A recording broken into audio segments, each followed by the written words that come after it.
Saudações a todos vocês que acompanham o canal do Conde aqui no YouTube, começando mais um Távola Quadrada com os meus queridos amigos Renato Arueira, Miguel Paiva, e hoje nós recebemos uma convidada muito especial, Cida Moreno, a atriz, vai conversar com a gente. Fiz questão de trazer a Cida aqui, a gente conversou pelo inbox, a gente se curte lá no Facebook, né, Cida? E porque a questão no Brasil hoje passa pela questão racial, né? Eu acho que é importante a gente ter presença aqui dos maiores interessados. Aliás, todos nós somos interessados por um país democraticamente mais equilibrado nesse sentido. Quero saudar, começando a saudar a nossa convidada aqui, Cida Moreno, seja muito bem-vinda. Daqui a pouco os nossos gloriosos cartunistas também irão saudá-la. Muito bem-vinda ao canal do Conde, ao Távola Quadrada. Conde, uma honra para mim poder fazer parte dessa mesa, uma honra muito grande estar fazendo parte da sua live, né, Conde? Você que tem sido o rei das lives de esquerda, o rei das lives progressistas, que todo fim de noite nos dá um alento, nos dá assim, um horizonte de esperanças, tá? Para que a gente possa voltar a respirar dignamente nesse país.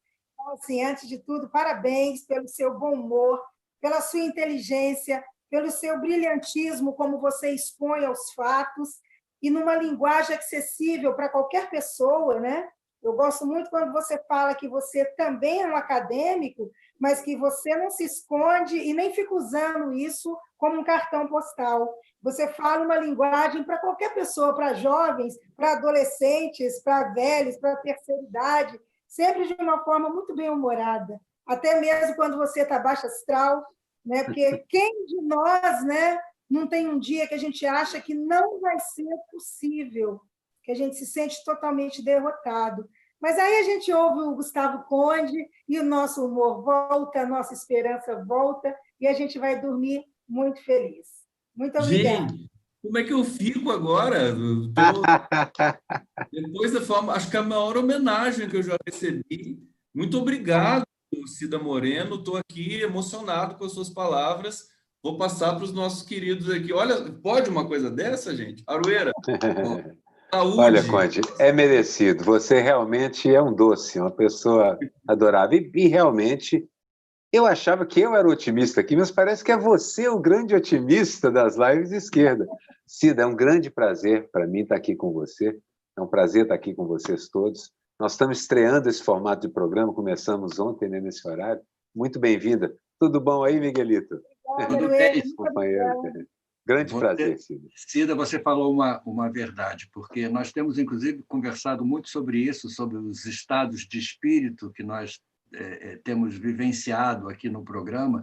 Eu, principalmente, tenho recebido até mensagem de ouvintes dizendo para eu me animar, entendeu? Eu tenho estado meio para baixo, mas o Conde realmente... Mas eu sempre digo isso, o programa levanta a gente, entendeu? Mesmo que a gente comece o programa baixo astral, a gente termina mais feliz um pouco, porque o programa tem esse formato que, na realidade, não é um formato, né? É um estar à vontade falando as coisas que a gente pensa, e por isso que a gente é feliz.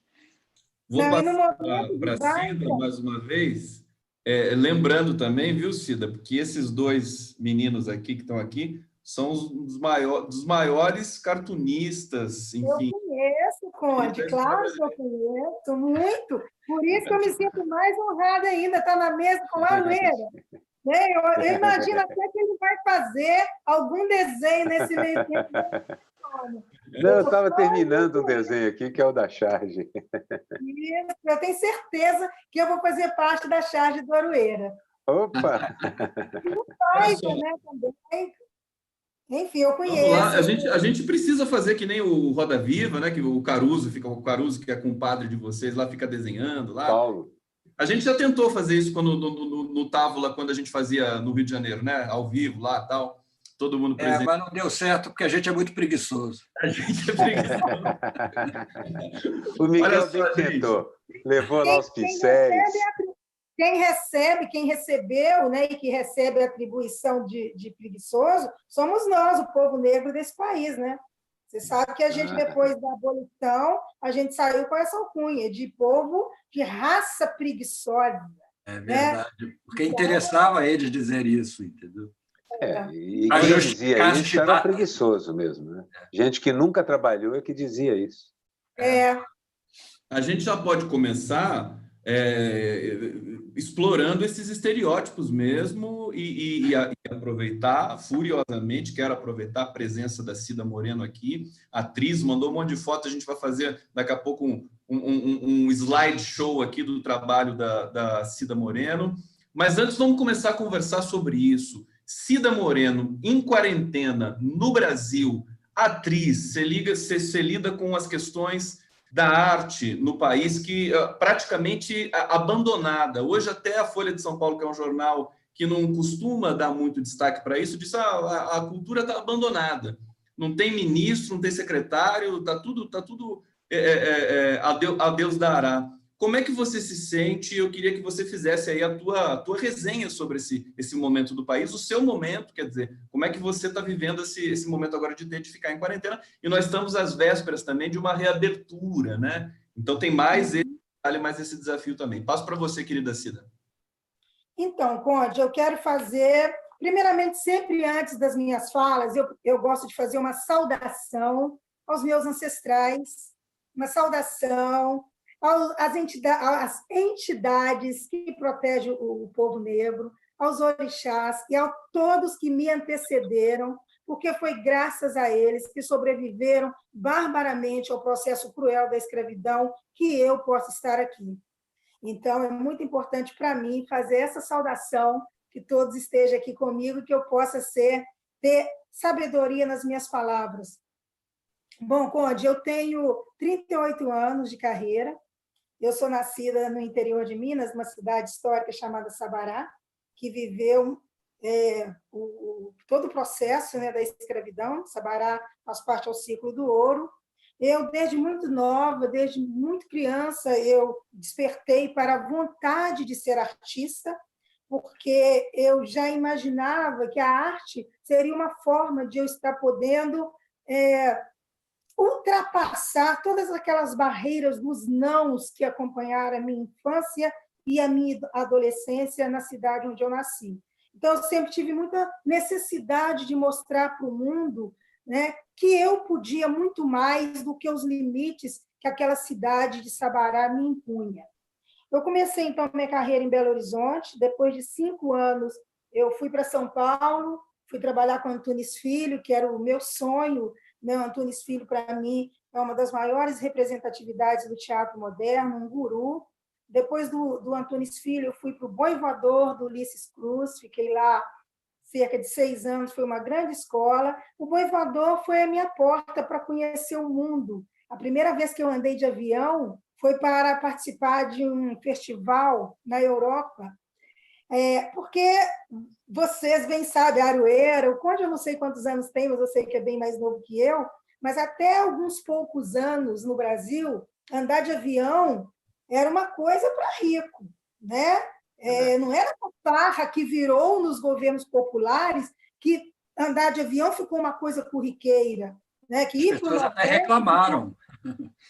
Pois é, exatamente por isso que talvez esse seja um dos motivos que hoje a gente encontra nesse patamar político, né? Bom, então, nesses 38 anos de carreira, eu posso dizer que a cultura nunca foi uma coisa muito fácil, né, da gente realizar.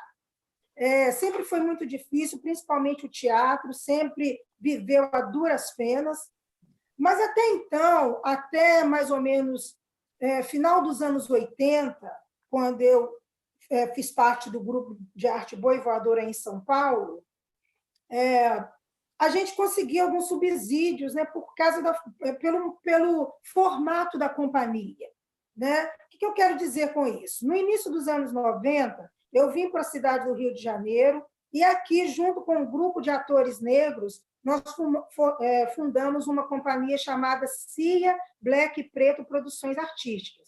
O objetivo dessa companhia era reunir um grupo de atores negros e sermos os nossos produtores, os nossos patrocinadores, os nossos dirigentes, e de modo que a gente sempre teria trabalho. A gente nunca ia ficar à mercê, né, das companhias brancas, né, onde o negro tem que esperar um papel que lhes caiba, um papel que o autor escreveu. Bom, e aí, quando a gente vai falar, então, de companhia negra, aí o buraco fica mais embaixo. Porque aí a gente esbarra naquela falta total de patrocínio, de políticas públicas voltadas para essa vertente, para esse público, porque o Brasil, sendo um país racista, que ainda vive barbaramente todo um resquício do processo colonial, o negro, então, não interessa para nenhuma grande empresa, né? Ninguém quer associar a sua marca e o seu nome a uma companhia de teatro negro, a atores negros, porque na cabeça deles a gente não vende. Mesmo nós sendo, mesmo a população negra consumindo cerca de R$ 1 trilhão nesse país, eles ainda acham que nós não vendemos, né? Nesse país escravocrata, que ainda vive, né, esse inconsciente, o negro deveria continuar naquele lugar de servidão. A partir do momento que a gente quer alçar um voo melhor e sair dessa condição, então a coisa já fica complicada e limitada. Então, você me perguntou, né, nesse tempo de quarentena, como é que vai ser para nós artistas. Bom, todos os artistas, de um modo geral, vão sofrer, já estavam sofrendo desde o golpe que a coisa ficou muito complicada para as artes de um modo geral, principalmente o teatro, né, que a coisa começou a se estreitar, porque começaram a haver muitos cortes, né? Mas eu diria que o artista ele sobrevive muito na base do limite, né? Quando ele é colocado sob a parede, eu acho que é onde ele fica mais criativo. Vide o que foi o período da ditadura, né? Acho que nunca se produziu tanto material de alto nível como na época da ditadura, seja no campo da música, do teatro, da dança, do cinema, porque ninguém consegue frear a criatividade de um artista. Não existe limite para as artes. Então, desde o golpe para cá, né, que os artistas começaram, então, a se reinventar. E eu vi espetáculos belíssimos nos últimos tempos, onde o patrocínio ficou reduzido. E aí, o que aconteceu com nós que optamos por fazer o nosso teatro, o teatro negro, onde a gente possa ser os nossos protagonistas e contar a nossa história de acordo com a nossa ótica. E sair daquele lugar de papéis subalternos, como a branquitude, né? Como a classe hegemônica branca sempre nos colocou. Nós nos organizamos em coletivos, né? Existem vários coletivos potentes. Quando eu digo potentes, é a nível de criatividade, tá? E de possibilidade de gerir arte. Nós temos aí em São Paulo a Companhia Crespos de Teatro, né? Dirigido pelo grande Sidney Santiago. Nós temos o Bando do Olodum, que surgiu no final dos anos 80, na Bahia. Nós temos aqui no Rio de Janeiro a Companhia dos Comuns, a CIA Black Preto, da qual eu fiz parte, a Companhia Étnica de Dança, o Nós do Morro. Gente, me perdoa se eu esqueci algum nome, mas é muita gente. Nós temos em Brasília a Companhia da Cristiane Sobral, que se tornou uma grande escritora do teatro negro. Nós temos o pessoal de Belo Horizonte, né, que faz a Segunda Crespa. Então, através desses coletivos, desse aquilombamento de artistas, a gente vem conseguindo sobreviver. Claro que não é o ideal, mas na base da organização, né?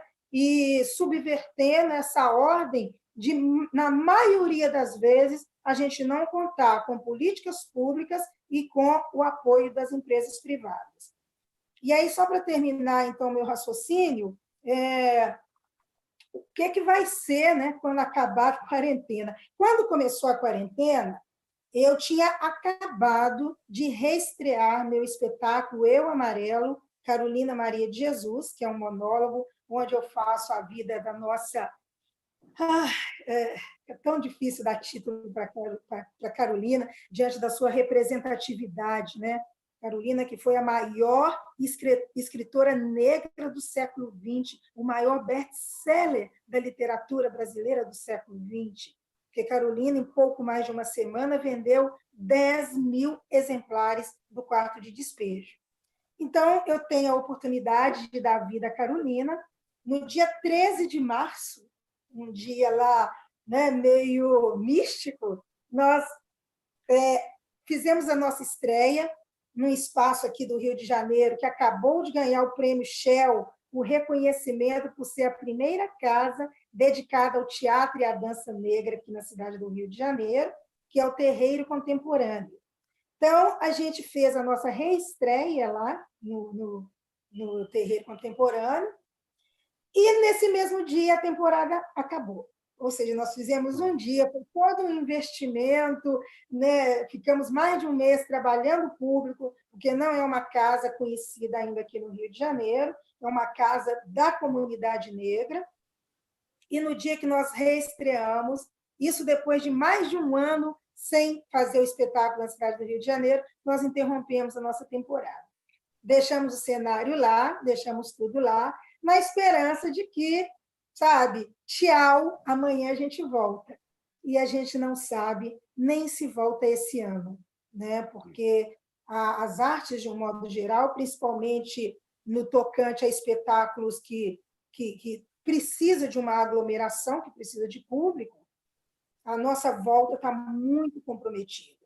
A gente está tendo que pensar em outros formatos, né? Esse formato agora de live, esse formato através das redes sociais, para, então, dar continuidade à nossa arte. E, assim, como é que a gente está sobrevivendo, né? Alguns tinham recurso. Quem tem, por exemplo, um contrato com televisão, né? Que tem um salário fixo. Tem uma instituição aqui no Rio de Janeiro, que é a PTR, que está fazendo todo um trabalho de arrecadação para suprir artistas e técnicos com cesta básica.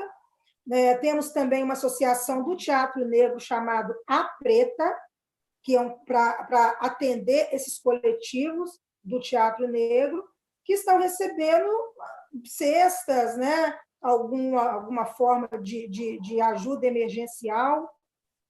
Eu, no meu caso, aglutino a minha carreira de atriz com a minha carreira de professora. Eu sou professora de artes, inclusive com mestrado, e tenho um cargo como funcionária pública, porque eu sempre associei o meu trabalho como atriz ao trabalho educacional, à arte e educação. Então, antes de ser funcionária pública, eu trabalhei anos como diretora e coordenadora de projetos sociais, né? Isso passando por São Paulo, onde eu morei muitos anos, passando pela periferia do Rio de Janeiro, passando por Belo Horizonte.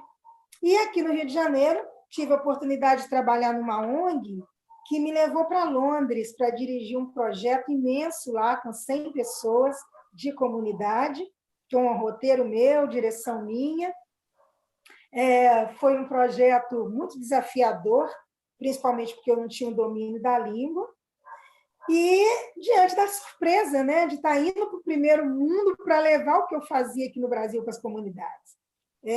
Bom, eu quero dar uma explicação, né, para quem não sabe, que comunidade em Londres é diferente do contexto aqui no Brasil. Comunidades são os filhos de estrangeiros, que, embora tendo nascido, né, em Londres, na Inglaterra, são comunidades porque são filhos de estrangeiros. E qual não foi minha surpresa quando eu cheguei lá, diante daquele público? Eu tinha uma plateia de praticamente 80% de pessoas negras, filhos de africanos, filhos de jamaicanos. E aí eu me senti em casa, porque a linguagem entre o negro ela é universal, sabe? As nossas demandas, as nossas dificuldades, né? Os problemas que nos acometem são universais.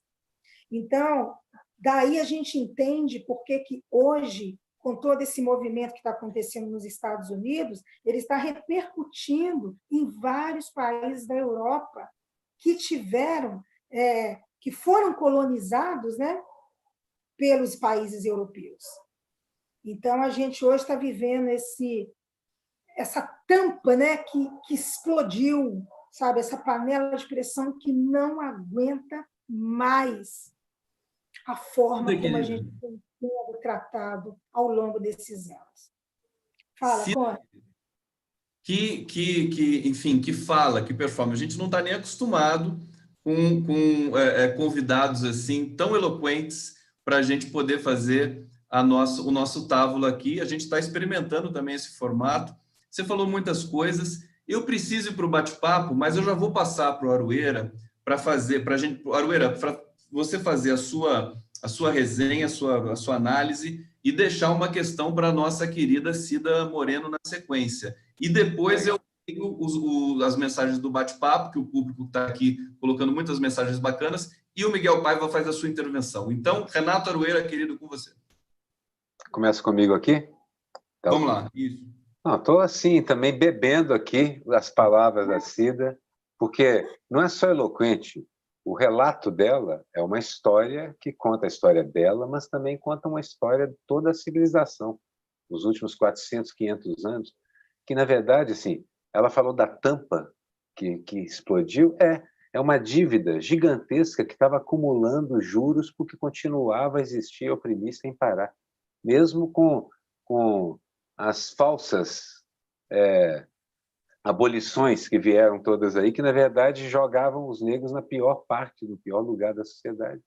Então, isso explodiu, porque não só a dívida gigantesca de 350 anos, mas os 100 anos em que isso parou de acontecer, não parou, não. Continuou existindo a opressão e agora você está vendo a consequência óbvia. É aquele negócio, nunca confunda violência do opressor com o revide do oprimido. Na verdade, essa é uma das coisas mais justas. Eu acho que isso também está perpassando o mundo inteiro. Uma pessoa com alguma alma vai olhar e falar assim, não há o que fazer, é isso mesmo, eles estão certíssimos. Esse é o processo, porque não há outro jeito.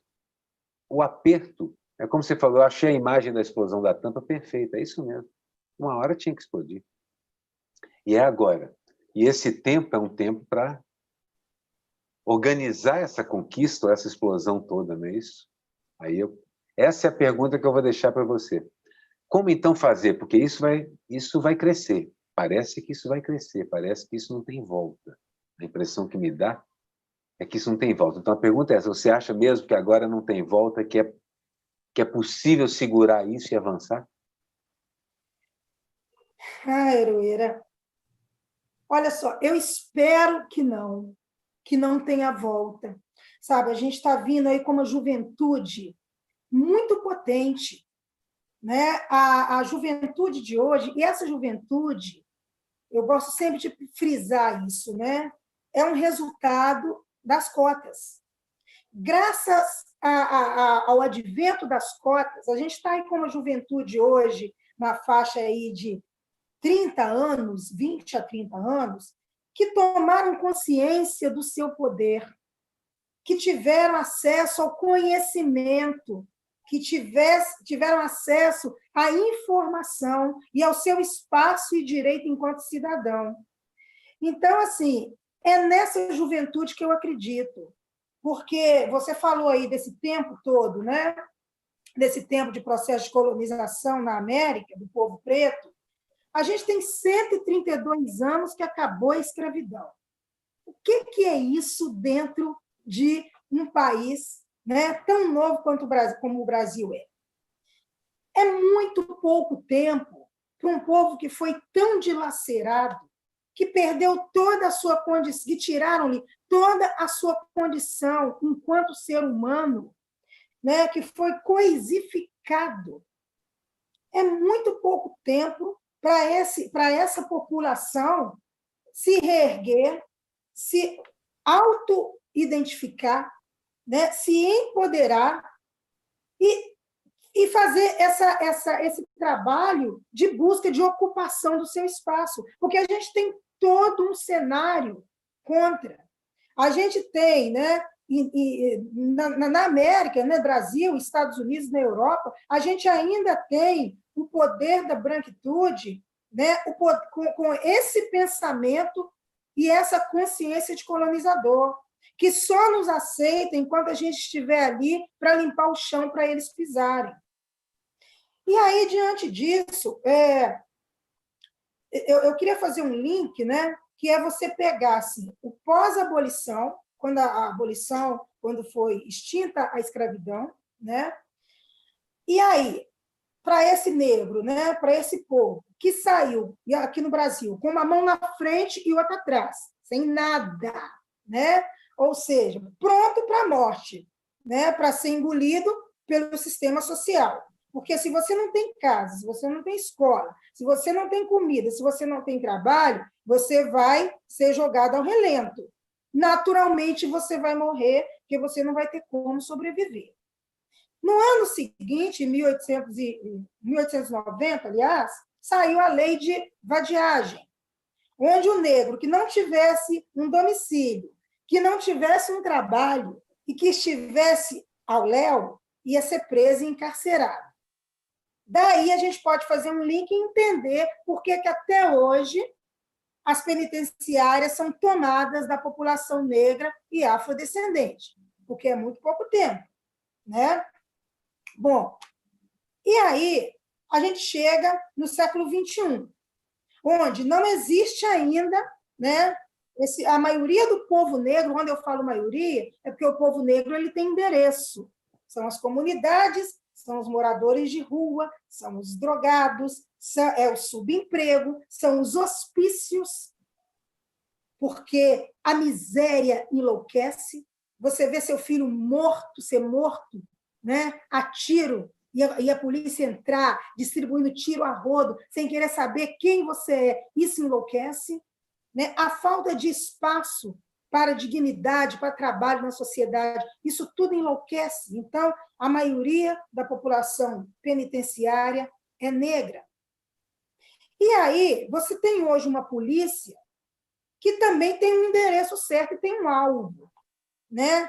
É a pele alva, né? O público alvo e a pele alva, que são o público, que é o público morador das comunidades, onde a polícia entra misturando tudo. A ordem já é entrar para atirar e matar. Então, se você fizer um link com 132 anos atrás, dessa população que foi colocada, que foi jogada ao léu e que ia morrer, porque não tinha como sobreviver, com os dias de hoje, com essa polícia que entra matando e com essa quantidade de moradores de rua que são negros e afrodescendentes e que vão morrer porque não tem horizonte, a gente, então, está diante de uma necropolítica, né?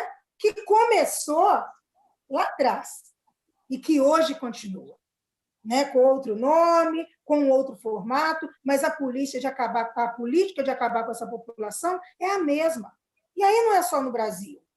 Aí vai para os Estados Unidos, né? Onde já morreram cerca de 100 mil pessoas, e a grande maioria é negros e latinos e afrodescendentes. E aqui no Brasil também, a grande maioria que já está morrendo também são negros e afrodescendentes. Então, quem é que pode, né, nesse momento, então, que, mais uma vez, um policial é morto da forma que foi morto? Assim, se a gente policial não, né? O policial foi o... policial não, o policial que matou, né? O que matou o segurança. Né? Como é que a gente pode imaginar um ser humano ajoelhado no seu pescoço, seja de que raça for? É um negócio tão sub-humano. E aí você traz para o Brasil.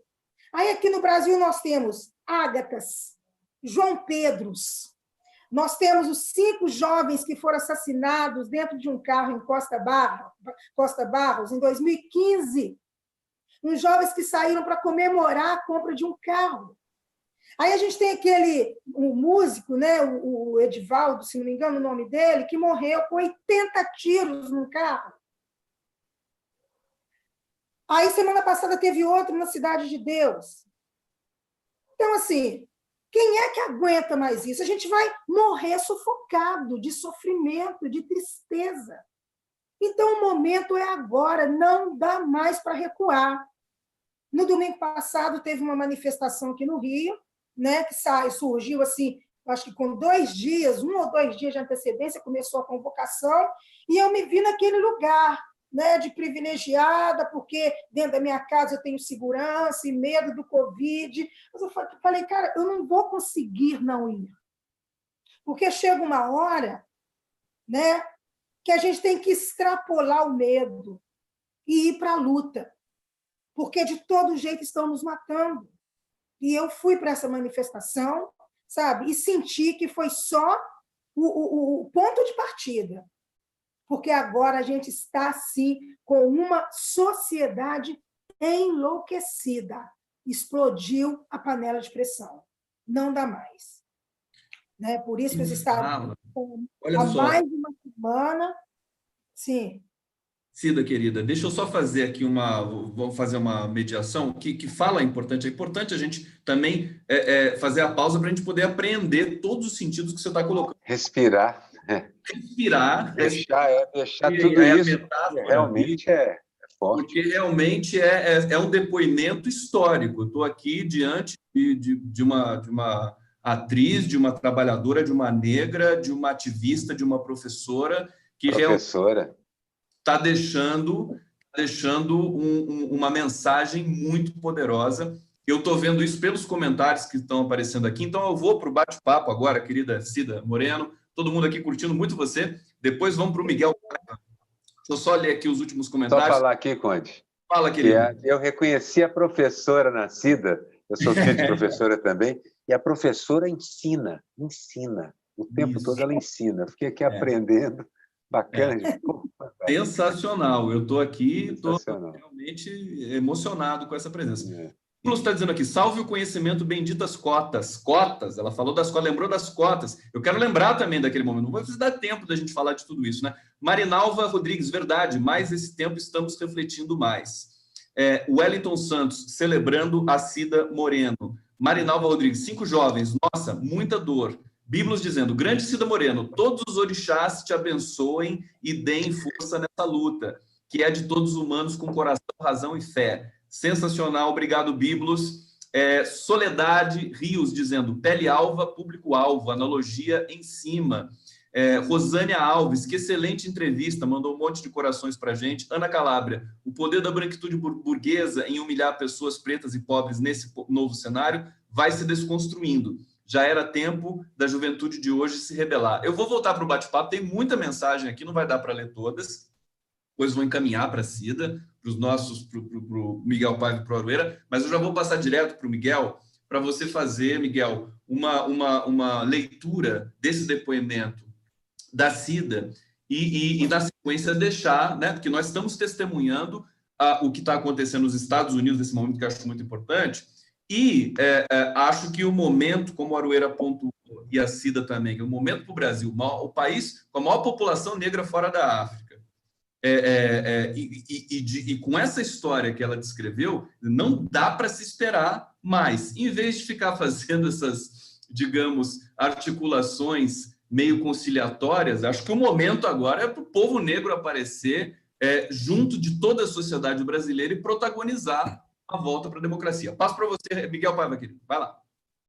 Eu estou aqui também embevecido, aqui aprendendo, ouvindo, aprendendo e pensando, né? Pensando nessas coisas todas que estão acontecendo, o que está acontecendo nos Estados Unidos e o que estava dizendo para o Conde também, o que está acontecendo em Paris também hoje, do povo negro de lá, a respeito de um caso semelhante que já aconteceu há alguns anos, de um negro que foi assassinado por um policial e parece que a sentença saiu favorável ao policial, então há uma revolta na rua, o povo está todo na rua e você vê maioria de pessoas realmente de origem afrodescendentes, todos muito jovem, e estão ocupando as ruas de Paris, independente da pandemia ou não. Acaba a tampa da panela, como você mesmo disse, explodindo e as pessoas não se contêm. Essa que é uma sensação nova em Nova York hoje. É impressionante a quantidade de gente na rua. Parece que desencadeou um processo que estava há muito tempo acumulado não só da injustiça em relação ao povo negro, mas também da injustiça a todos os povos oprimidos e as mulheres e os imigrantes, e todos. Quer dizer, o que a política americana tem feito nesses últimos anos e que o Brasil está seguindo, através do Bolsonaro, seguindo esse caminho perverso, entendeu? Vai chegar uma hora que as pessoas não vão se intimidar e vão para as ruas. Esse exemplo americano e o francês, e eu não sei em outros lugares, mas deve estar acontecendo também, incomoda, né? É uma coisa muito forte, é uma coisa que eu não sei como o Brasil vai se comportar diante disso. Quer dizer, nós estamos vivendo uma situação de extermínio através da pandemia, que interessa a quem está governando o país que os pobres morram, que os negros morram, que os idosos morram, porque para a política econômica deles isso é que interessa. Então, é um momento tão grave quanto. É um momento tão grave. Esse joelho no pescoço do Floyd é o joelho no pescoço de todos nós.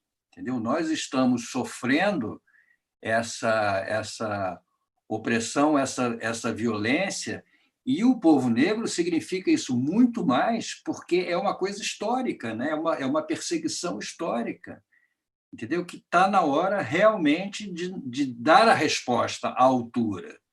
E a resposta tem que ser a resposta verdadeira, como eles estão dando, indo para a rua e botando para quebrar, porque é o único jeito das pessoas entenderem o que está acontecendo. Então, Cida, estamos juntos aqui nessa luta, e eu espero que a gente consiga realizar, tanto você quanto nós todos, entendeu? E tentar sair fora desse sufoco. Eu acho que, no momento, Miguel, eu acho que essa frase da Angela Davis, né, de que não adianta não ser racista. Quer dizer, você não pode ser só não ser racista, você tem que ser antirracista. A gente precisa de aliados, a gente precisa de toda a população brasileira branca, privilegiada, aliada. Porque esse problema não foi nós que criamos. Não foi nós que viemos aqui pedir para ser escravizados, que quisemos sair da nossa terra. A gente foi arrancado. Então, esse é um problema da sociedade brasileira. Sendo nós, maioria da população desse país, sabe, tem que ter uma partilha equilibrada. A gente tem que ter uma fatia do bolo nesse país. Porque nos trouxeram para cá. Não adianta querer fazer vista grossa como se a gente não existisse. A teoria dos eugenistas não vingou, né? De que, quando acabou a abolição, que vieram os europeus para cá, que eles acharam que, cruzando os europeus com o povo preto, e quando chegasse no século XXI, que não haveria mais a raça negra. Doce ilusão, né? Até porque raça não se extingue. Então, eu queria fazer também uma colocação, né, principalmente porque a gente está lidando aqui com pessoas ligadas aos partidos progressistas, né? O Conde, principalmente, que é um aliado petista. Enfim, e eu queria colocar essa questão para os partidos progressistas desse país. Como é que sabe, para os dirigentes desses partidos não ter comando, nem não tem seus comandos a população negra? Como é que é isso? A gente não tem uma representatividade negra em Brasília, no Congresso. A gente conta, assim, minimamente nos dedos quais são os políticos afrodescendentes que a gente tem no Congresso. Então, assim, a gente está muito longe ainda de ter um número representativo no poder de decisão desse país. Quem é que poderia abrir essas frentes? Os partidos progressistas, que ainda continuam no seu direcionamento por pessoas brancas, privilegiadas, eurocêntricas. Então, assim, está começando-se a abrir esse discurso.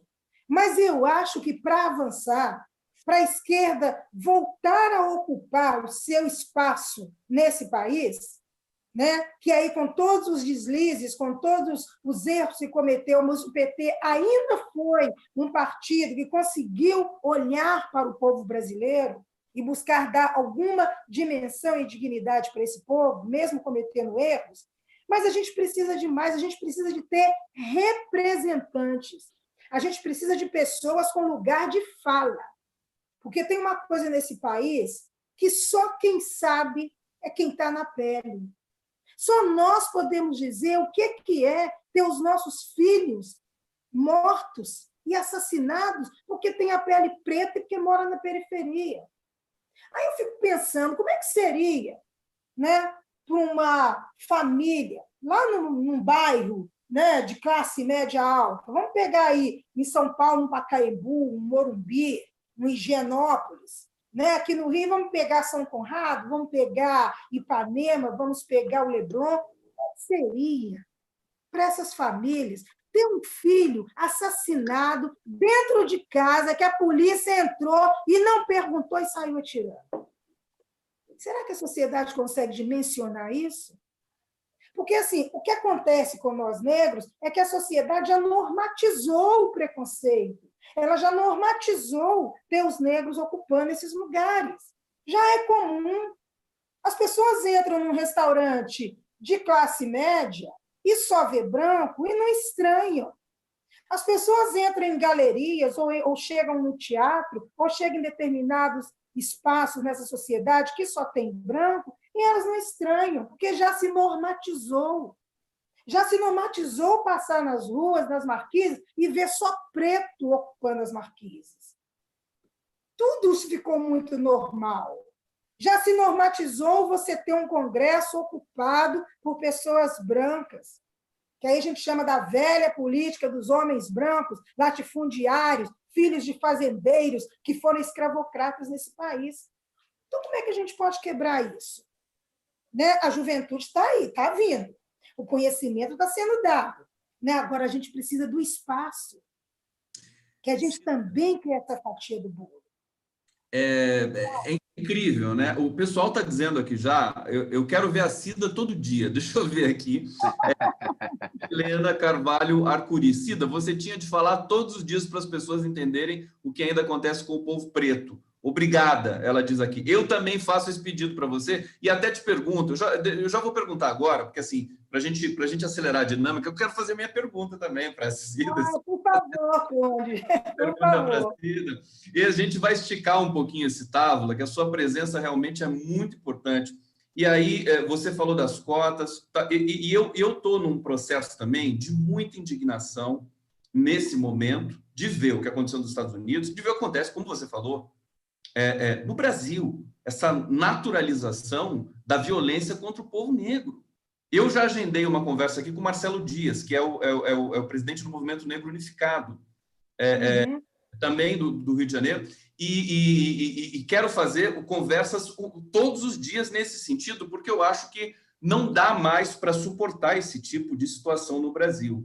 E eu fico tentando, já até conversei com o Marcelo naquele momento, quer dizer, eu sinto falta, como você sente, de ver no próprio PT, que é um partido que a gente celebra por tantas razões, mais integrantes negros participando de todas as decisões na política brasileira. A gente tem lembrado da Marielle Franco também no Rio de Janeiro, quer dizer, outro emblema, outro ícone, outro momento dramático da nossa história, que quando eu comecei a ver, você vê o que acontece com a investigação da morte da Marielle, fica essa bagunça toda, você não tem uma resposta contundente do Estado, porque o Estado é branco, e na verdade, a Marielle é um símbolo muito forte, que pode arrastar todo o país numa direção para produzir uma política feita por atores, agentes, operadores, cidadãos, trabalhadores negros, fundar um partido. Eu perguntei para o Marcelo Dias da outra vez,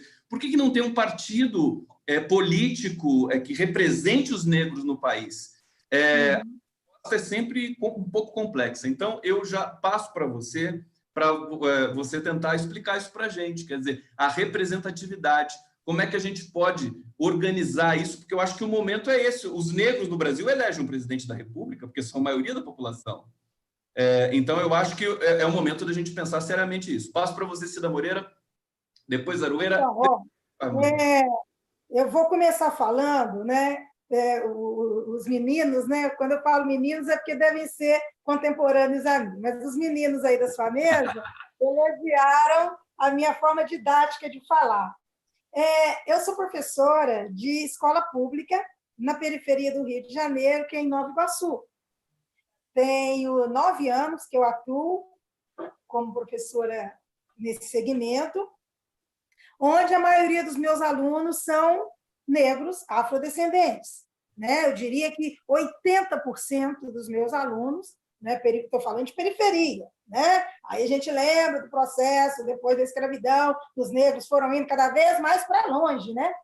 Então, assim, então, por que a Baixada Fluminense é ocupada, em sua grande maioria, por negros?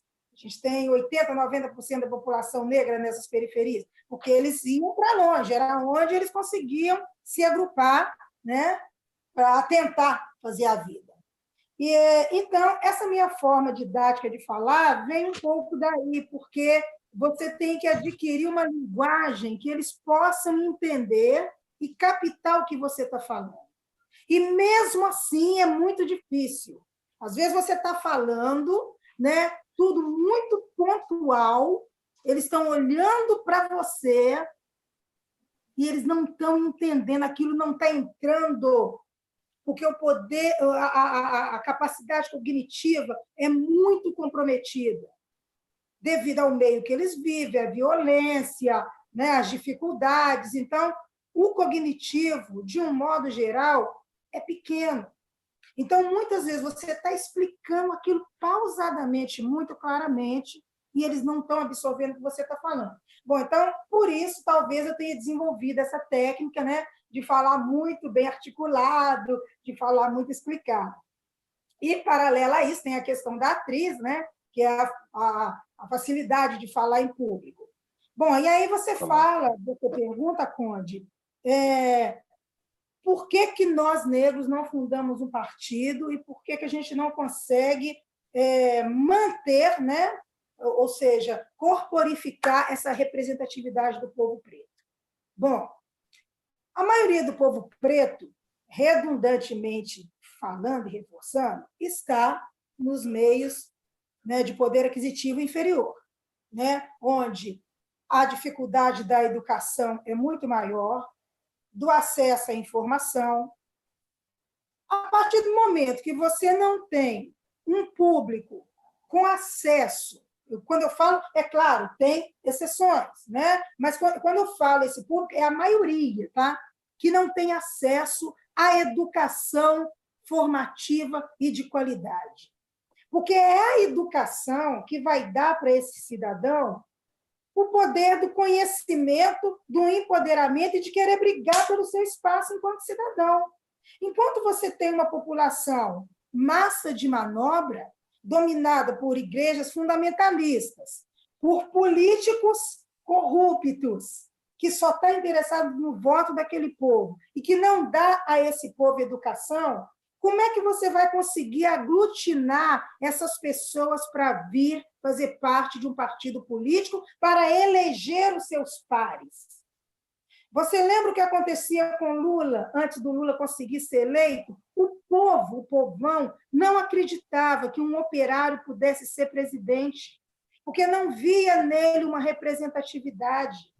Ou seja, o povo brasileiro está acostumado a ver como representante o senhor do engenho, o dono da fazenda, o latifundiário, aquele que lhe desce a chibata.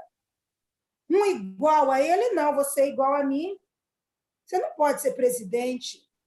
Então, a primeira coisa que a gente teria que fazer para conseguir formar os nossos partidos é instrumentalizar o nosso povo preto com educação, com cultura e com conhecimento. E isso não é um trabalho fácil, Conde.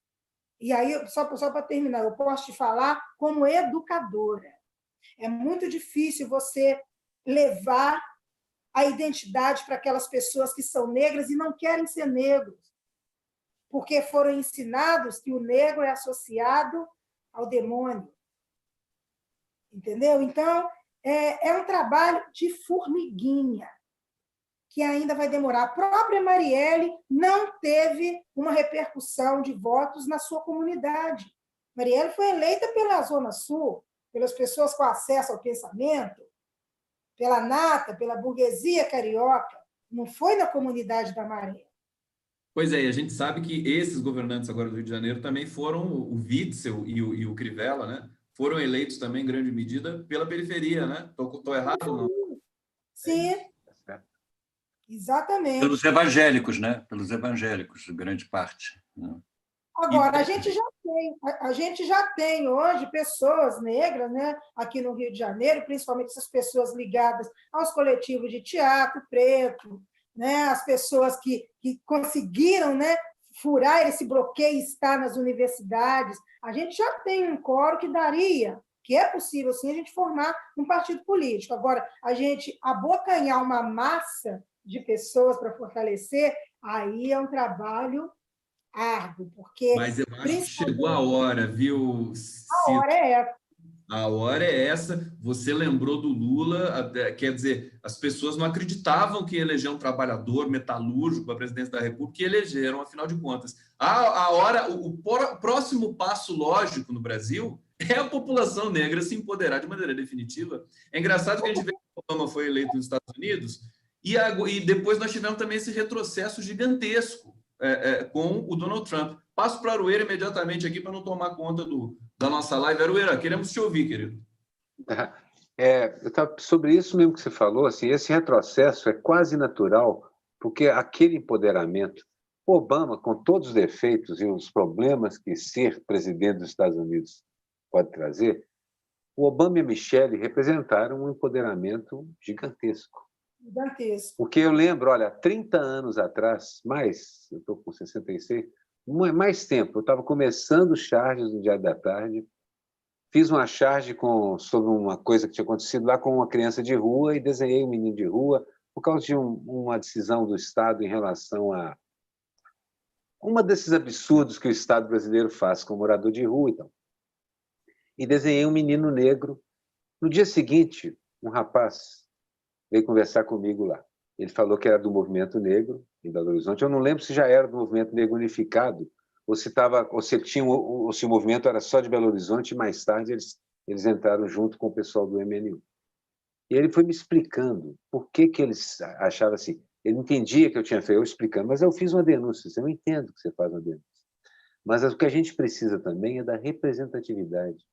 Eu preciso que os desenhistas... Aí ele me explicou assim, eu preciso que os desenhistas parem de desenhar o negro como garçom, como pobre, como mendigo. Eu preciso que os cineastas parem de usar o negro como empregado, como alguém carregando um saco no cais. O que eu quero ver agora é doutores negros, eu preciso de ver um professor negro, Ele me falou aquele negócio, a princípio eu tentei me explicar, mas eu não tinha nem como me explicar.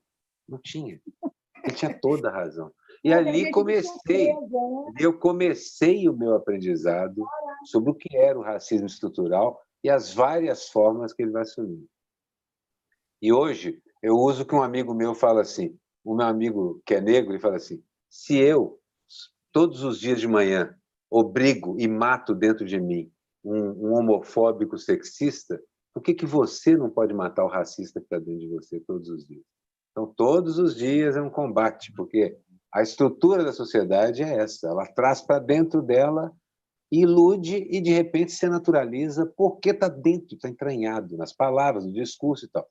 E é uma estupidez, porque, na verdade, uma palavra que o Miguel gosta de usar, estupidez, e nesse caso cabe bem, porque a cultura carioca e brasileira, por excelência, do século XIX, era toda negra. Os tipógrafos eram negros, os contadores eram negros, os teatrólogos eram negros, os poetas eram negros e os músicos eram negros. A classe média branca que veio para cá, para o Brasil, que se aboletou nisso, era absolutamente ignorante. Custou muito, ainda é muito ignorante. A elite brasileira, a que se auto-intitulada elite brasileira branca, é ignorante. Então, assim, a ideia de partido. Eu acho assim, é hora Eu não vou dar esse conselho, não é isso, mas amigos negros têm me dito isso. Quem mais sofre o horror da sociedade capitalista moderna é quem devia liderar o processo para saída dela. Uhum. Essa é uma coisa que eu acho que provavelmente não é isso que acontece, né? Não é isso que e acontece. não é o contrário, mas provavelmente é por isso que esses partidos de esquerda, o chamado que você faz, Cida, é fundamental. Assim, era hora de um choque dentro dos partidos humanistas de esquerda, de encher os cargos com a representatividade real do povo brasileiro. Porque só cortando um pouquinho, se você coloca dirigentes nesses partidos, né? Aí eu vou até me colocar, digamos que eu faça parte de um desses partidos como dirigente.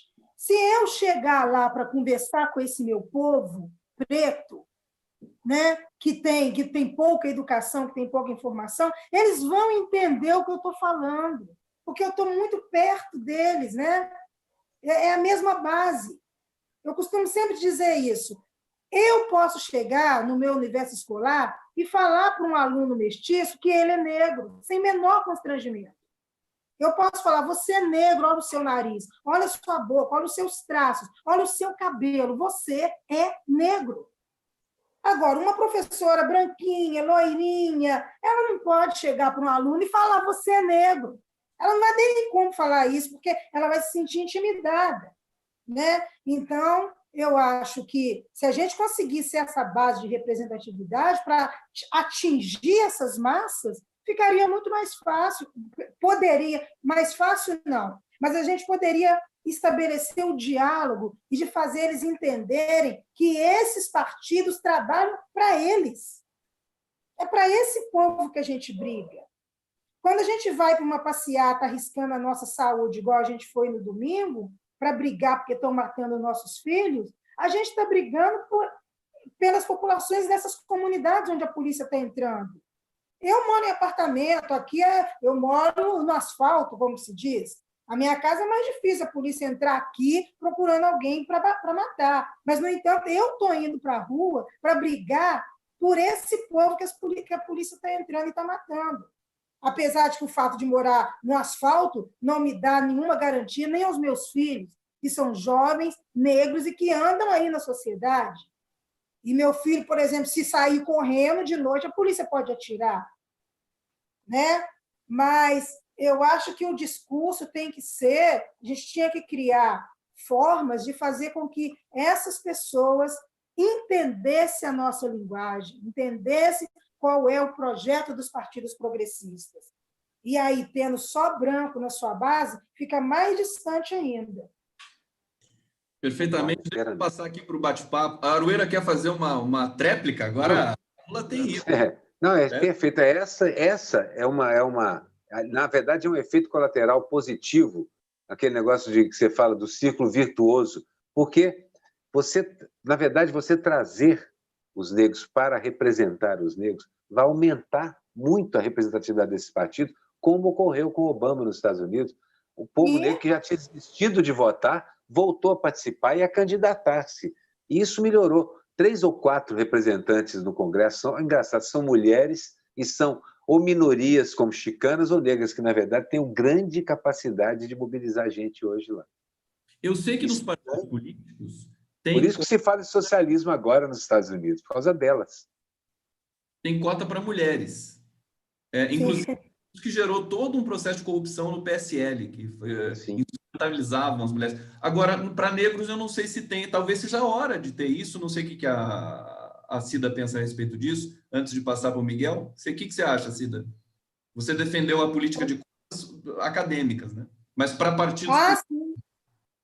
Eu acho perfeito, eu acho que, sabe, tem que ter, porque senão não vai sair disso. Não vai sair disso, né? Não vai sair disso, porque ninguém quer abrir mão do seu privilégio. Esse é um dos problemas do racismo nesse país. O branco não quer perder o seu privilégio, não quer perder nada, não quer perder espaço. Sabe, aí, vai ter cota para mulher preta aqui, eu vou ficar ameaçada, é arriscar dela levar, sabe, a eleição e eu não. Mas é a única forma. E depois a performance do povo negro acaba sendo melhor ainda, que nem no esporte, né? Quer dizer, os negros começam a correr, começam a jogar, eles são melhores em tudo, boxe, tudo que você imaginar, intelectualmente também. Tem gente que acha que não, mas tem essa questão. Eu dei aula também para classes híbridas, enfim, com todas as tribos, todas as raças, e eu sei do talento do povo negro intelectualmente falando. Haja visto os intelectuais negros brasileiros que nós temos, Milton Santos. Maior escritor brasileiro. Maior escritor brasileiro. Um dos 10 maiores escritores do mundo, é o Machado. O Machado, exatamente. Eu vou logo para o Miguel Paiva, que deve ter relato. Mas Machado de Assis não queria ser preto, né? Ele inclusive, acho que ele clareava, né? Querido, né? Ele fingia que não era. Porque naquela época era difícil você se assumir como preto e fazer sucesso como escritor. Quer dizer, a gente entende até que na época era muito difícil para ele assumir isso, mas hoje estão assumindo por ele, quer dizer, então ele não tem mais muito como escapar. A questão dos partidos é interessante que vocês estavam falando, eu estava pensando aqui, não há formulação de partido negro no mundo inteiro, não existe isso. Pantera Negra era um partido. Pantera Negra foi um partido, né? Mas não foi um partido que se formalizou, entendeu? Nos Estados Unidos é muito difícil, porque tem aquela estrutura ali dos democratas e republicanos, você se perde um pouco. Tem republicanos negros, tem democratas negros. O Obama trouxe uma transformação muito grande, vários governadores, senadores, deputados hoje são negros, entendeu? Houve uma transformação grande nisso, mas é difícil você estruturar um partido negro, né? Eu estava pensando aqui, achando curioso isso, por que não acontece isso? Porque talvez, eu não sei se no grupo, entre os negros, existe uma rejeição a essa ideia. Existe também aqueles que pensam que o negro não tem que ser tratado desse jeito distintamente, tem que se misturar. Quer dizer, eu não sei exatamente qual é o posicionamento que dificulta tanto a criação de um movimento político negro, não estou dizendo nem de um partido, um movimento político negro que consiga influenciar os partidos progressistas, entendeu? E que o negro tenha um papel maior dentro desse cenário político, entendeu? Por que acontece essa intimidação, entendeu? Por que acontece essa dificuldade, né, do negro impor a sua posição aos partidos progressistas e até de criar um próprio partido? Pelo resto das estruturas que impedem o negro chegar em todas as outras estruturas do país. Seria isso. É toda uma estrutura, né, para dificultar esse percurso. Mas, como eu citei lá atrás, a gente está vivendo um momento, esse novo formato, né, desses negros jovens que estão se configurando, graças ao acesso ao pensamento e às universidades, que eu estou achando possível. Já está se cogitando essa formação, né? E agora a gente está vendo uma massa de pessoas muito bem posicionadas, colocadas, sabe, nas universidades, nas artes, nos espaços de pensamento, que eu acho que agora sim a gente está começando esse movimento que pode dar frutos, né? Como eu disse lá atrás, é muito pouco tempo que a gente tem de libertos, né? Tem muito pouco tempo, são só 132 anos. E do jeito que foi feito no Brasil, de maneira totalmente desorganizada, né? e desrespeitosa. Né? Não. E, na verdade, indenizou os senhores escravos e não deu nada, absolutamente nada para os libertos. Nada. E tem uma coisa que eu deveria haver também um processo nesse sentido. Devia ter um processo revisionista nesse sentido, evidente, de reparação histórica, né? Que os governos, eu entendo que os governos Lula e Dilma, democráticos, estavam fazendo isso. É a minha vou deixar lá no ar. Deixa eu só ler 2 comentários antes, e daqui a pouco a gente está encaminhando já para o final. Aqui, Betel 100, está dizendo aqui, é o nome do perfil, né? O PT tem cotas paritárias para mulheres em todos os níveis de direção. Isso eu sabia, mulheres eu sabia. E todas as mesas e cotas raciais para as direções também. Cotas raciais eu não sabia que o PT tinha, mas não é surpresa também, porque realmente eles têm essa cultura democrática na estrutura do partido, né? Luiz Carlatti está dizendo aqui, quando eram poucos negros que conseguiam vitória, tudo bem, ninguém se importava. Mas o governo Lula colocou uma quantidade bem maior de negros pobres em um patamar superior, e isso chocou o racista. É nesse sentido que eu quero deixar a pergunta, porque, assim, a gente estava vendo, você tinha a Luiz Linda, ministra de Direitos Humanos, teve Gilberto Gil, você teve vários agentes nos governos Lula e Dilma, de muitas mulheres, muitos negros. A professora Nilma, de Belo Horizonte, professora Nilma Gomes, a Benedita Baez, de Salvador. E aí a gente deu uma queda brusca. O Brasil estava num caminho melhor, né? Acho que estava embocando. Eu vi o próximo passo, lógico, depois. Primeiro um trabalhador, depois uma mulher, e depois um negro ou uma mulher negra, para ser melhor ainda, né? E esse processo foi drasticamente interrompido. Agora, queria que a Cida lembrasse, né? Era um momento realmente auspicioso, era bom para o povo negro. A gente nunca teve vida fácil no Brasil. O genocídio do povo negro sempre correu solto, mesmo nos governos democráticos. Mas eu queria saber como que era naquele momento, para a gente lembrar que caminho que a gente estava indo no Brasil, que foi interrompido. Como é que era, naquele momento, a nossa tentativa de constituir uma democracia, digamos, legitimamente racial no país? Olha, há os mais radicais, né, que falam que a questão do negro, mesmo nos governos do PT, ainda deixou muito a desejar. Eu vou falar da minha visão, tá? Enquanto povo, enquanto mulher negra, enquanto pobre. E o que eu vi acontecer nos projetos que eu trabalhei, que eram os projetos sociais com maioria negra. Quando você fala em projeto social aqui no Brasil, também tem uma cor, né? É preto e afrodescendente. O que eu vi foi que, assim, a coisa estava caminhando muito bem. Sabe, se não tivesse tido essa puxada de rasteira, talvez hoje a gente estivesse assim, né? A gente era feliz e não sabia, e hoje a gente ia saber. A gente já ia estar consciente da nossa felicidade. Porque com os governos populares houve a possibilidade do diálogo. Eles eram abertos ao diálogo, né? A ouvir as bases. E, claro, era todo um projeto de vir reaprendendo a aprender a lidar com esse problema. Por exemplo, o Lula, quando saiu da prisão, né, ele saiu muito impactado com as leituras que ele fez sobre o povo negro na cadeia. E ele deu várias entrevistas falando a dívida que esse país tem com o povo negro. Porque ele leu vários livros lá. Sem querer te interromper, querida Cida, o Lula foi o primeiro estadista a pisar na África e falar da dívida histórica que os povos, sobretudo o país que ele representava, o Brasil, tinha com a África, e chorou. Foi emocionante. O povo da África respeita muito o Lula. Foi muito bacana você lembrar isso. E pediu desculpa para o povo negro, né?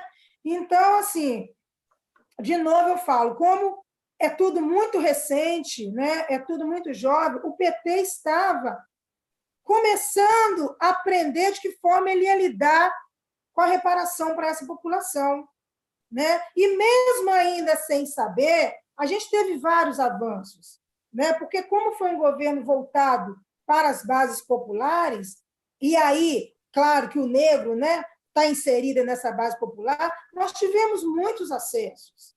Acesso a poder comprar casa, a poder comprar um carro novo, a poder entrar nas universidades, aos filhos dos pobres, né?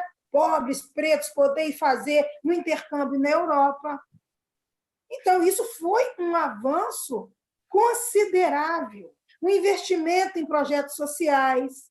Sabe, hoje eu vejo assim, uma grande maioria de amigos, de alunos meus que passaram por minhas mãos, que hoje estão aí ocupando espaços de pensamento, de decisão, no meio artístico. Então, isso tudo começou do governo de Lula para cá.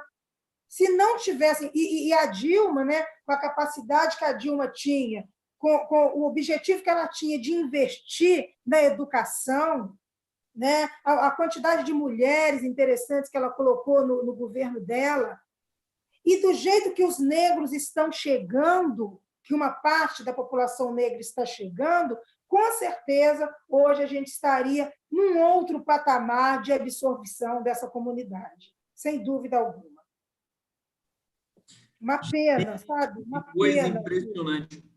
Não, Cida. Távola hoje. Desculpa, não sei se você concluiu, Cida, você concluiu, mas assim, é sempre inconcluso. Que coisa maravilhosa. Sempre inconcluso, é muito assunto. Tinha uma coisa que eu queria falar lá atrás, Conde, só para terminar, o assunto não termina nunca, né? Mas e é a questão também de isso que vocês estavam falando, né? Do porquê da gente não ter um partido ainda, qual seria a possibilidade para isso. A gente está começando a se organizar. Tem muito, e aí era isso que eu queria ter falado lá atrás. Tem muito pouco tempo, Conde, que nós negros podemos falar.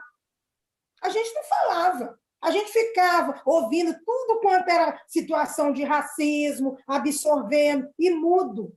Hoje em dia é que a gente colocou a boca no mundo, e aí tudo a gente fala. Eu acho que as redes sociais também ajudaram muito nesse sentido, sabe? Porque a gente não tolera mais muitas coisas. E aí...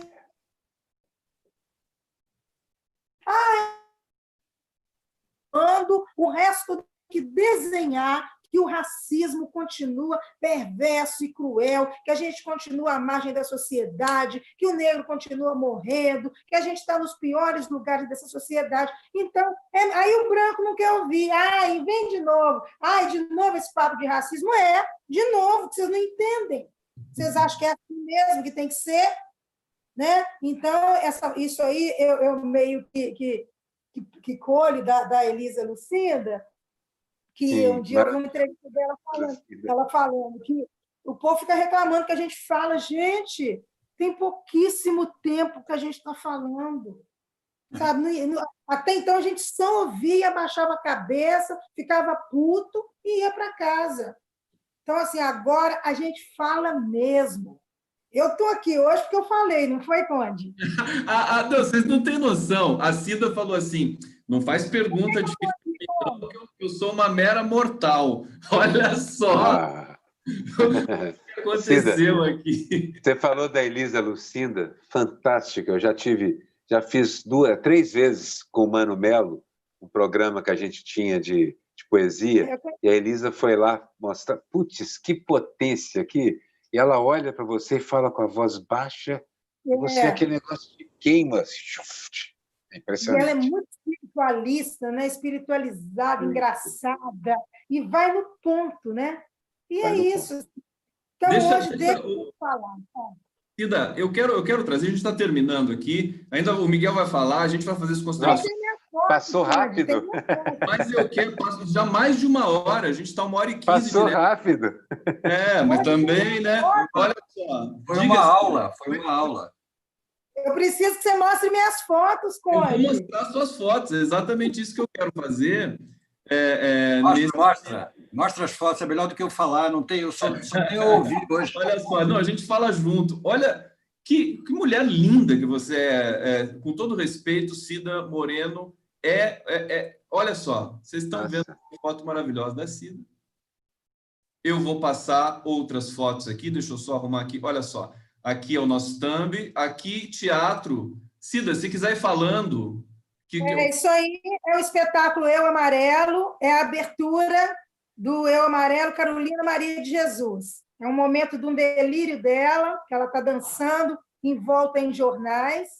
Lindo. Esse espetáculo tem direção do Isaac Bernard, dramaturgia do Elisandro Jaquino, e é um espetáculo baseado no Quarto de Despejo da grande Carolina de Jesus, que esse ano está completando 60 anos da sua obra. A obra que revolucionou coisa maravilhosa. A literatura nacional. E aí são alguns momentos do espetáculo. É o mesmo espetáculo esse aqui? Isso aí é o mesmo espetáculo. Tem umas imagens aí que eu estou bem de velha, que é um outro espetáculo. Esse espetáculo é o Pés Negros nas Estrelas, que é a história de essa foto, hein? Isso também é do Pés Negros nas Estrelas, que é onde eu faço uma preta velha que conta a história do seu povo preto. É uma velha que sai na noite para catar estrelas que caem do céu e vai contando a história do seu povo. E aí tem uma mais linda. Isso é da velha, também aqui é linda. É o coletivo de artistas negros? Não, isso aí é um trabalho individual. Aqui é eu de velho, também fazendo a velha. Aí eu não é nenhum coletivo, não. Isso aqui é um espetáculo A Hora e Verde Augusto Matraga. Para quem conhece a obra, eu faço a mãe preta que acolhe o Matraga quando ele é julgado nos escombros. Esse espetáculo foi feito com Vladimir Brista. Aqui também é Pés Negros. Aqui é A Botija de Ouro, um espetáculo do Joel Rufino dos Santos. Sensacional essa foto, hein? Muito bonita. Eu também. As fotos estão muito bonitas, viu? Essa foto falaram que eu estava incorporada. Eu não estava incorporada, tá, gente? Era a personagem que é a Preta Velha. Mas é muito bom trabalho de fotografia, viu, Cida? Olha aqui, será que não, aqui tem mais um trecho daquele espetáculo, né? Aqui ainda é o Carolina, a dança dela, a velha que já passou. Essa foto é linda também. Linda, olha linda.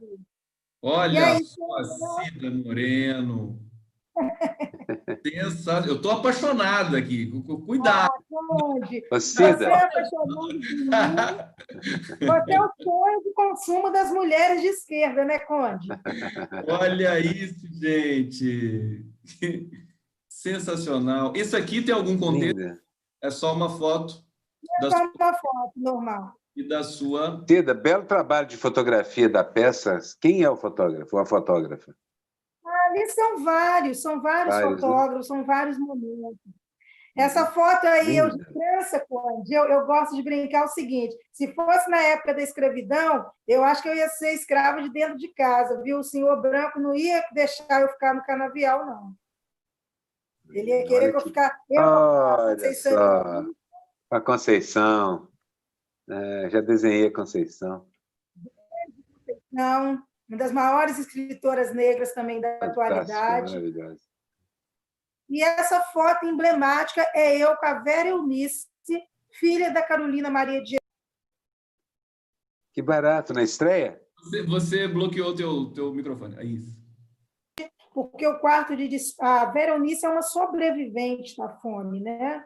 A Carolina, quando começa a escrever o livro, ela escreve no dia de aniversário da filha Vera Eunice, de 2 anos de idade, que a menina queria um sapato de presente.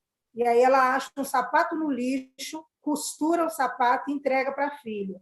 E aí a filha dela, já adulta, hoje em dia professora aposentada, foi me assistir. Essa última foto, Conde, mostra aí. Essa? A última? Não, a última mesmo. A última. Aqui é todo o clã de Carolina Maria de Jesus. É a Vera Eunice, é a filha de Carolina, os netos de Carolina e as crianças são os bisnetos de Carolina. Isso aqui foi... Eles foram nesse teste que eu cheguei em São Paulo. Essa live com a presença... Maravilhosa.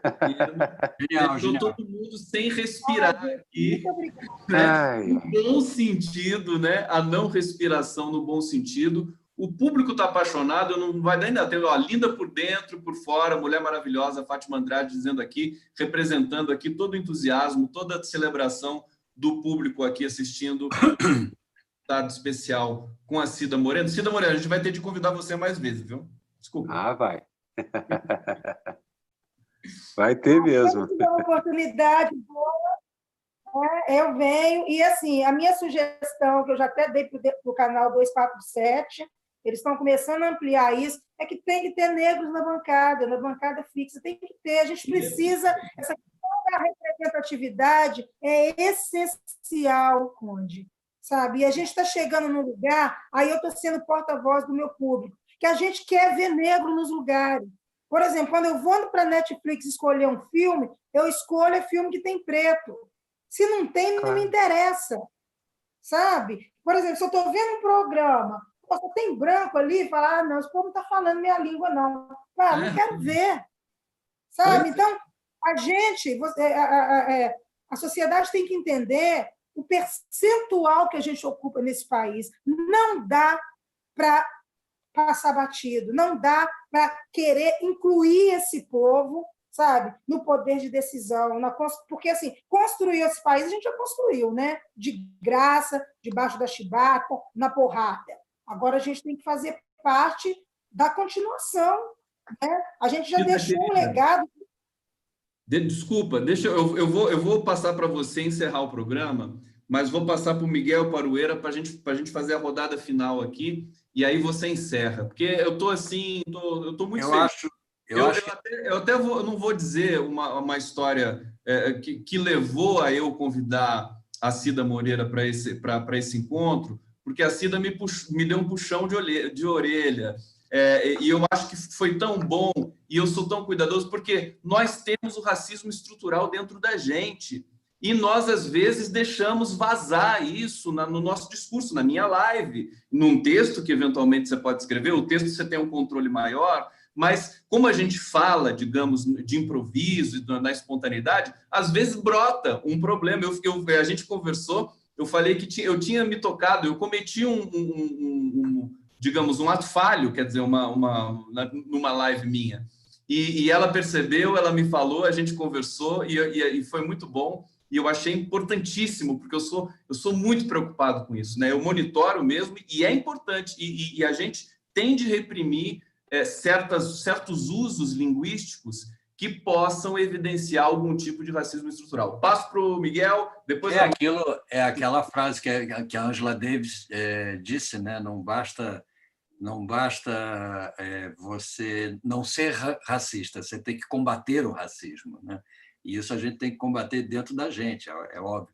Hoje eu acho que o programa foi muito especial, porque foi uma aula, né? Não só a Cida sendo professora, mas uma pessoa interessantíssima, com uma vida linda, com uma carreira extraordinária.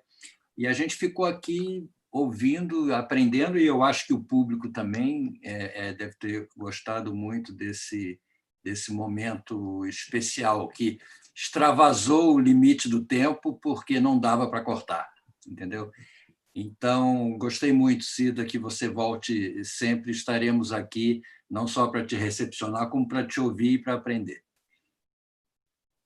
Aru. Obrigado, Miguel. Muito obrigado pela atenção, pela escuta. Humildemente, assim, eu fico muito lisonjeada de poder dividir com vocês um pouquinho, né, da minha trajetória. Espero que tenha contribuído. Estava morrendo de medo, porque eu falei, cara, só tem a nata da intelectualidade nessa mesa. Imagina, mas, assim, nada como... Aprendeu muito. Olha, deve ter mesmo, porque seu pensamento e a organização dele realmente é um trabalho intelectual feroz. Obrigado por isso, fiquei aqui pensando mesmo. Cida, estou muito feliz de você ter vindo aqui conversar com a gente, não só pelo tanto que eu aprendi, mas que, assim, além de muito bonita e inteligente, você fotografa muito bem, porque as fotos todas são muito boas. E isso não é um acaso. Tem gente que é bonita e não fotografa bem. Você é bonita e fotografa bem. Bacanérrimo. Mas, especialmente, esse pensamento seu organizado de uma forma para frente. Isso me remeteu àquela lição que eu recebi desse jovem, não me lembro do nome dele, há 30 e tantos anos atrás, que foi lá na redação do Diário da Tarde se deu ao trabalho de começar a minha educação. Que, na verdade, assim, o discurso que você tem, ele é uma expressão concreta da realidade e da verdade.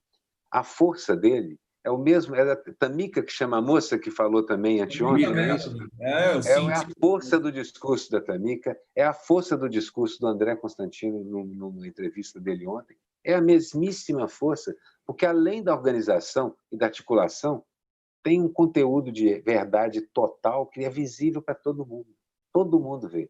Só mesmo um canalha não enxerga o que está acontecendo. É óbvio. Isso não é só o campo do racismo, mas é também o campo do sexismo. Sinceramente, com todo o respeito, a hegemonia do homem branco destruindo a civilização, está destruindo a humanidade. É um crime permanente, continuado, aquilo que os juristas falam, crime continuado. Sério, homens brancos de classe média e meia-idade não podem mais dirigir nada no planeta. Simplesmente não podem. Fora. Chega. Chega. É a estupidez Obrigado por ter associada. vindo. Obrigada, Arueira. Prazer. Prazer mesmo. E aí, Querida, eu já passo para você encerrar. A gente já estourou o tempo. O pessoal aqui está super apaixonado também, super feliz com a live. Essa live aqui vai ter uma história especial, porque a live fica no YouTube, as pessoas compartilham, o público vai aumentando. A gente vai reprisar também hoje à noite. E eu quero te agradecer, não quero privar mais o público, nem a mim mesmo, nem os meus amigos cartunistas da sua palavra, para a gente ir embora e ficar muito mais fortalecido depois da sua visita aqui. Bom, eu vou terminar mandando um beijo imenso para o Emerson Osasco, esse jovem negro, dirigente de uma torcida, um cara doce, um cara com um nível de humanidade e que devolveu para a gente a esperança no domingo, quando levou as torcidas organizadas para a Avenida Paulista. Esse cara vai entrar para a história. Eu hoje assisti ele numa live no DCM, eu fiquei impressionada com a postura dele, com a coragem dele de, na frente dos bolsomínios e com a camisa do Malcolm X, ter ido para frente daquele gado, né, e bravar o seu discurso contra o fascismo. Então, todo o meu respeito pelo Emerson Osasco. Quero deixar um beijo para ele e eu vou tentar, nos minutinhos, ler um trechinho de uma parte do quarto de despejo da Carolina e deixar vocês com essa mensagem. Me despeço aqui, Conde. Muito obrigado, meninos, por essa tarde tão especial para mim, né? Espero que eu tenha levado um pouquinho de alegria, de esperança e de luz para todas as pessoas que puderam assistir nessa tarde de hoje. Então, eu vou terminar com esse trechinho da Carolina, do quarto de despejo, no dia 29 de maio. Até que, enfim, parou de chover. As nuvens deslizam-se para o poente. Apenas o frio nos fustiga. E várias pessoas da favela não têm agasalhos. Quando uns têm sapatos, não têm paletó. E eu fico condoída vendo as crianças pisar na lama. Percebi que chegaram novas pessoas para a favela. Estão maltrapilhas e as faces desnutridas. Improvisaram um barraco. Condói-me de ver tantas agruras reservadas aos proletários. Fitei a nova companheira de infortúnio. Ela olhava a favela, suas lamas e suas crianças paupérrimas. Foi o olhar mais triste que eu já presenciei. Talvez ela não tenha mais ilusão. Entregou sua vida aos cuidados da vida. Há de existir alguém que, lendo o que eu escrevo, dirá: isto é mentira. Mas as misérias são reais. Carolina Maria de Jesus. Obrigado, Cida Moreno. Obrigado, queridos. Miguel Paiva, Renato Arueira, programa histórico. Beijo, Cida. Beijo para vocês. Beijo. Beijo para o público todo da transmissão aqui. Valeu. Tamo juntos. Conde, eu quero voltar quando aquela pessoa que está sentada à esquerda do poder cair, tá? Aí você me chama. Pode deixar. Vamos nessa. Grande Cida, um beijo para vocês, queridos. Beijo.